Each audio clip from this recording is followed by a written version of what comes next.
বিধায়ক ৰূপজ্যোতি ভাস শিশুকন্যা প্ৰসংগ মায়াবিনী গীত জ্যেষ্ঠ আৰু শিশুৰ মাজৰ পাৰ্থক্য। আসসালামু আলাইকুম, নমস্কাৰ, মই বিল্লাল হুছেইন।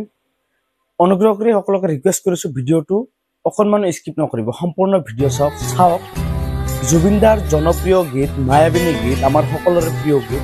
এই গানৰ ভাষা, বাক্য, গাঁথনি সকলোবোৰ পৰিৱৰ্তন কৰি পেলাইছে। গানটোৰ অৰ্থ নোহোৱা হৈছে এনেকুৱা পৰিস্থিতি কৰিছে গানটো আমাৰ জনপ্ৰিয় বিধায়ক বিজেপিৰ। চাইছে নহয় আপোনালোকে ফটোখন? এই বিধায়কজনেই গানটো গাইছে। মই দুটামান কলি বিধায়কজনৰ দুটামান কলি মই আপোনালোকক শুনাব বিচাৰিম। আৰু এইফালে চাইছে কণমানি এজনী ছোৱালী। কণমানিজনীটো পিছলৈ আহোঁ, আগতে শুনো আহক বিধায়কজনৰ অকণমান গান।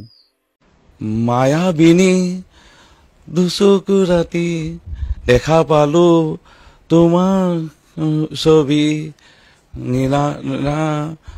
নিশ্চয়কৈ শুনিলে কিমান ধুনীয়াকৈ গাইছে গানটো টাইম 8ৰ সাংবাদিকৰ সন্মুখত।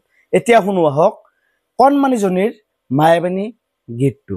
ভাল লাগিলে ভিডিঅ'টো শ্বেয়াৰ কৰিব, যিমান পাৰে ভিডিঅ'টো শ্বেয়াৰ কৰি প্ৰচাৰ কৰি দিয়ক। চাওক কণমানিজনীয়ে কি আবেগেৰে, কি মনেৰে গানটো গাইছে, যিটো আপুনি মই কেতিয়াও সম্ভৱ নহয়। শুনো আহক।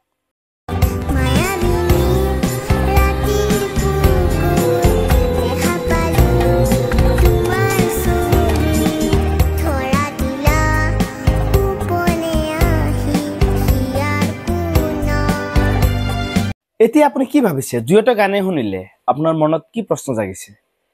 কমেণ্ট কৰি জনাব কিন্তু নাপাহৰিব। ধন্যবাদ।